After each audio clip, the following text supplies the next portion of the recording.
Hello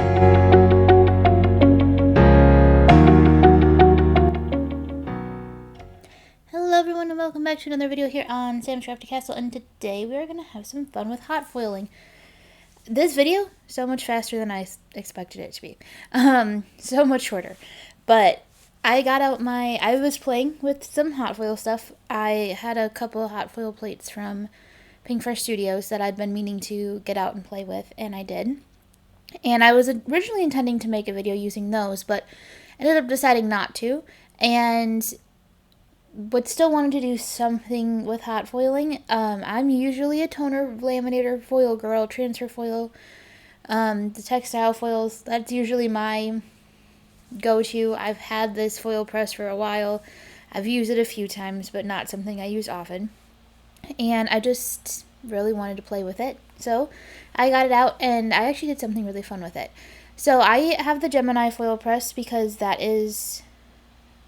didn't have my intricate, so I didn't have a machine that worked with the glimmer, but I had a Gemini, which uses this foil press, so I ended up getting that one. I bought it off Facebook, and I don't want to say it's necessarily been intimidating for me to use it, but it's just always been kind of more of a hassle, I guess, in my brain compared to like the other foil.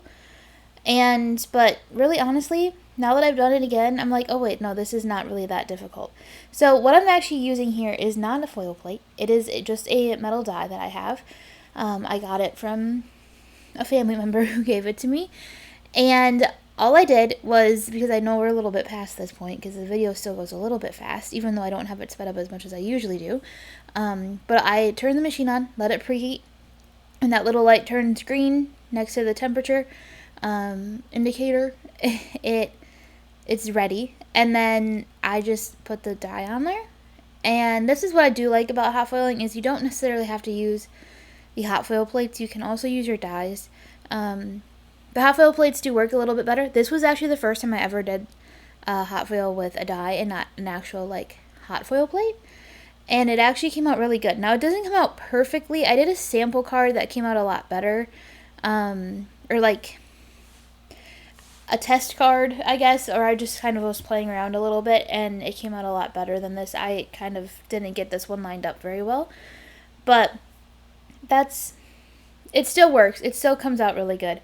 So you put the die or the hot foil plate on, you follow the directions in the manual of how long to heat it up for. In my case, it was 15 seconds, and then you put the foil on pretty side down, which is the opposite of how you do the textile foils, and then your cardstock, put the plate on top, run it through your Gemini, and then that's it. Take it off, and you're pretty much done. So it is actually really easy. I think I built it up even to something more complicated in my head. The hardest part is getting things lined up. That is something, because you can see I kind of lose the top of my die there, and my foil didn't come out quite as good as it did the first time I did this. Now, the catch is also, the first time I tried this, I had just done those Pink Fresh ones, so my machine was probably a little bit hotter, because I hadn't turned it off in between, excuse me, in between doing all of that. But that might have been part of it. I don't really know. But it still worked out okay. The design still came out the way I envisioned it, and that's all that matters. So I've just cut some pattern paper off camera. Like, we're gonna finish the card. This is it. You do have to note to let the foil press cool down before you put it away.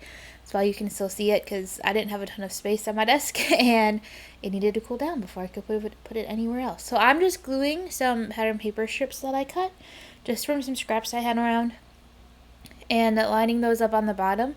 And I'm gonna put a sentiment strip over the top of those, and that's the card. That's it. It was a really simple card. But that's what you can do. Like, you can get super creative with these hot foil plates for sure, but you can also make some really, me checking if it's hot still, because I wanted to move it, but you can make some really, really easy and simple cards. Don't be intimidated by the hot foil machine. I get it. like I said, I don't want to say I was intimidated by it. It just felt too complicated. I wasn't necessarily like afraid of it, or using it. It was just always, there were always, felt like there was easier things to do. I also don't have a ton of hot foil plates, which is fine by me, but that's probably the other half of it. But yeah, I like foiling. I think foiling is fun. I'm pretty sure every method of foiling that at least I know about in my craft room. But I just got to get better about using some of them. And then we're going to glue this on to a card base, and that's the card. Like I said, the foiling didn't come out perfectly on this one. I think my machine just wasn't quite hot enough, but it came out good enough, and the design came out how I wanted. I wanted I thought it would be cool to have the little florally swoopy coming out of the back of it, and it would be really fun. I also, when I did my sample card for this, I actually did it on, or like when I was just messing around, I had a scrap of black cardstock, and that's what I did it on the first time. And I kind of wonder if that's what I don't like about this one. I think it looked better on the black cardstock than on the white, but then, like, I don't know, I wanted it, yeah. The vibes I wanted for this card kind of made me want to use the white cardstock instead of black, but now that I'm looking back at it and filming the voiceover and rewatching the video, I'm like, I probably should have stayed with the black. I think that's why I liked it so much the first time. But that's it. That's this video. If you have any other questions about hot foiling or anything, please let me know down in the comments below. I'm happy to make more videos on this.